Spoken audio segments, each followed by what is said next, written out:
नमस्कार दोस्तों, स्वागत है आपका आज के इस वीडियो में। आज हम बात करेंगे बाल विकास के 25 वन लाइनर प्रश्नों के बारे में। ये हमारा दूसरा वीडियो है।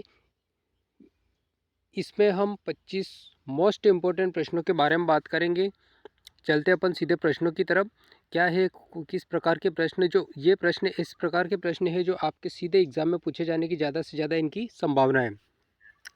बात करते हैं पहले प्रश्न की। पहला प्रश्न क्या कह रहा है, मानव विकास को क्षेत्रों में विभाजित किया जा सकता है। तो मानव विकास को किन किन क्षेत्रों में विभाजित किया जा सकता है?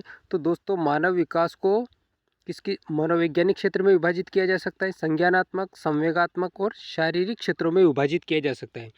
मानव विकास को मनोविज्ञान के अकॉर्डिंग मनोवैज्ञानिक, संज्ञानात्मक, संवेगात्मक और शारीरिक विकास के क्षेत्रों में विभाजित किया जा सकता है।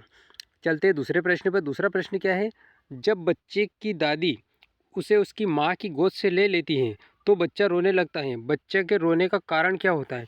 बच्चा रोता है संवेगात्मक दुश्चिंता के कारण रोता है। किस कारण से रोता है? संवेगात्मक दुश्चिंता के कारण रोता है। अगला प्रश्न, तीसरा प्रश्न, कोलबर्ग, ये वर्ग नहीं है, कोलबर्ग के अनुसार शिक्षक बच्चों में नैतिक मूल्यों का विकास कर सकता है। क्या कहा है कोलबर्ग ने? कोहलबर्ग के अनुसार शिक्षक बच्चों में नैतिक मूल्यों का विकास कर सकता है। कि किस प्रकार से कर सकता है? वो नैतिक मुद्दों पर आधारित चर्चाओं में उन्हें शामिल करके। चलते अपन चौथे प्रश्न पर। चौथा प्रश्न क्या है, पियाजे के संज्ञानात्मक विकास के चरणों के अनुसार इंद्रियगामक अवस्था, पियाजे के संज्ञानात्मक विकास के चरणों के अनुसार इंद्रियगामक अवस्था, जिसे संवेदी प्रेरक अवस्था भी कहा जाता है, किसके साथ संबंधित है? तो ये अनुकरण, स्मृति और मानसिक निरूपण के साथ संबंधित है। पांचवा प्रश्न, विकास शुरू होता है तो दोस्तों विकास जन्म के पूर्व से ही, प्रसव पूर्व से ही प्रारंभ हो जाता है। अब बात करते हैं छठे प्रश्न पर। छठे प्रश्न क्या है? छठा प्रश्न है, चिंतन अनिवार्य रूप से एक है। क्या है? चिंतन अनिवार्य रूप से एक संज्ञानात्मक गतिविधि है। क्या है दोस्तों? संज्ञानात्मक गतिविधि है एक चिंतन। अब बात करेंगे सातवें प्रश्न पर। सातवां प्रश्न क्या कह रहा? सातवां, पियाजे के अधिगम के संज्ञानात्मक सिद्धांत के अनुसार वह प्रक्रिया जिसके द्वारा संज्ञानात्मक संरचना को संशोधित किया जाता है, तो उस प्रक्रिया को क्या कहते हैं? समावेशन कहा जाता है। उस प्रक्रिया को समावेशन कहा जाता है। कोलबर्ग के आठवां प्रश्न, कोलबर्ग के अनुसार सही गलत के प्रश्न के बारे में निर्णय लेने में शामिल चिंतन प्रक्रिया को क्या कहा जाता है? तो कोलबर्ग के अनुसार जो सही गलत प्रश्नों के बारे में निर्णय लेने में शामिल चिंतन प्रक्रिया को क्या कहते हैं? नैतिक तर्कणा कहा जाता है। क्या कहा जाता है? नैतिक तर्कणा कहा जाता है। बात करते हैं अगले प्रश्न के बारे में। नौवां प्रश्न। नौवां प्रश्न कहता है, बच्चों में नैतिक मूल्यों को विकसित करने का सर्वाधिक उचित तरीका क्या है? तो सबसे उचित तरीका क्या है? विद्यार्थियों के सामने एक परिस्थिति रखना और उस पर निर्णय लेने के लिए कहना। ये सर्वाधिक उपयुक्त तरीका है बालक में नैतिक विकास करने के लिए। बात करेंगे अपन 10वें प्रश्न के बारे में। 10वां प्रश्न क्या है? व्यक्तित्व विकास में महत्वपूर्ण भूमिका निर्वहन करता है। क्या करता है? तो देखो, बालक या किसी व्यक्तित्व के विकास में, संपूर्ण विकास में आनुवंशिकता और वातावरण का मिश्रण जो होता है, ये महत्वपूर्ण भूमिका का निर्वाह करता है।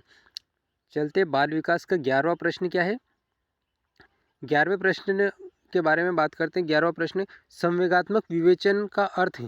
संवेगात्मक विवेचन का अर्थ क्या है? संवेगों को दबाना। संवेगात्मक विवेचन का अर्थ है संवेगों को दबाना। 12वां प्रश्न, एक बच्चा ईर्ष्या प्रदर्शन करता है, वो किस अवस्था में है? तो दोस्तों, वह 6 माह की आयु का बालक ईर्ष्या प्रदर्शित करने लगता है। अभिवृद्धि होती है। अभिवृद्धि शारीरिक, मात्रात्मक और मापनीय होती है। किस प्रकार की होती है अभिवृद्धि? अभिवृद्धि शारीरिक, मात्रात्मक और मापनीय होती है। बात करेंगे अपन 14 प्रश्नों पर। 14 नंबर का प्रश्न क्या कह रहा है? मानव विकास का सही क्रम है। क्या सही क्रम किस प्रकार से है? सबसे पहले बालक शैशवावस्था के अंतर्गत आता है, फिर उसके बाद बाल्यावस्था शुरू होती है, फिर किशोरावस्था शुरू होती है और 18 वर्ष के बाद प्रौढ़ावस्था शुरू हो जाती है। शैशवावस्था का समय 0 से 6 साल, जन्म से 6 वर्ष का होता है और 6 से 12 वर्ष तक का बालक बाल्यावस्था के अंतर्गत आता है। 12 से 18 19 साल 18 वर्ष तक का बालक किशोरावस्था के अंतर्गत आता है और 18 साल के बाद की अवस्था प्रौढ़ावस्था कहलाती है। John of proximal development Z-PT का संप्रत्यय किसने दिया? तो ये जेड-पीटी का संप्रत्यय वाइगोटस्की के द्वारा दिया गया था। अब बात करते हैं अपन 16वें प्रश्न पर। 16वां प्रश्न क्या है? बाल अंतर्बोध एपरसेप्शन, बाल अंतर्बोध एपरसेप्शन परीक्षण का अध्ययन परीक्षण का निर्माण किसने किया? तो ये बेलक के द्वारा किया गया है। किसके द्वारा किया गया? बेलक के द्वारा किया गया। चलो दोस्त, चलते हैं अपन अगले प्रश्न पर। 17 नंबर का प्रश्न। 17वें नंबर का प्रश्न क्या कह रहा है? मानव विकास है, क्या है? मानव विकास एक मात्रात्मक और गुणात्मक दोनों है ना? मानव विकास मात्रात्मक और गुणात्मक दोनों है। 18वें प्रश्न की बात करेंगे। जब बच्चे एक अवधारणा को सीखते हैं, जब बच्चे एक अवधारणा को सीखते हैं और उसका प्रयोग करते हैं तो बच्चा अभ्यास उन तो करते हैं तो बच्चा अभ्यास उनके द्वारा की जाने वाली त्रुटियों को कम करने में मदद करता है ना? बच्चे के अवधारणा सीखता है तो अभ्यास क्या है? उसकी त्रुटियों को कम करने में मदद करता है। ये कथन किसका है? तो ये कथन है थॉर्नडाइक का है। किसका कथन है? थॉर्नडाइक का है। बात करेंगे अपन अगले प्रश्न के बारे में। अगला प्रश्न है बाल विकास का 19वां प्रश्न। प्रश्न क्या कह रहा है? छिपी हुई वस्तु ढूंढ निकालना इस बात का संकेत है कि शिशु संज्ञानात्मक कार्य में दक्षता प्राप्त करने लगा है। देखो, कोई भी बालक छिपी हुई वस्तु को निकाल लेता है या ढूंढ लेता है तो उसमें किस प्रकार के गुण आ गए हैं? उसमें वस्तु स्थायित्व के गुण आने लगे। अगला प्रश्न है हमारा 20वां प्रश्न। शिक्षा मनुष्य की जन्मजात शक्तियों का स्वाभाविक समरस व प्रगतिशील विकास है। यह कथन किसका है? तो दोस्तों यह कथन है पेस्टोलॉजी का है।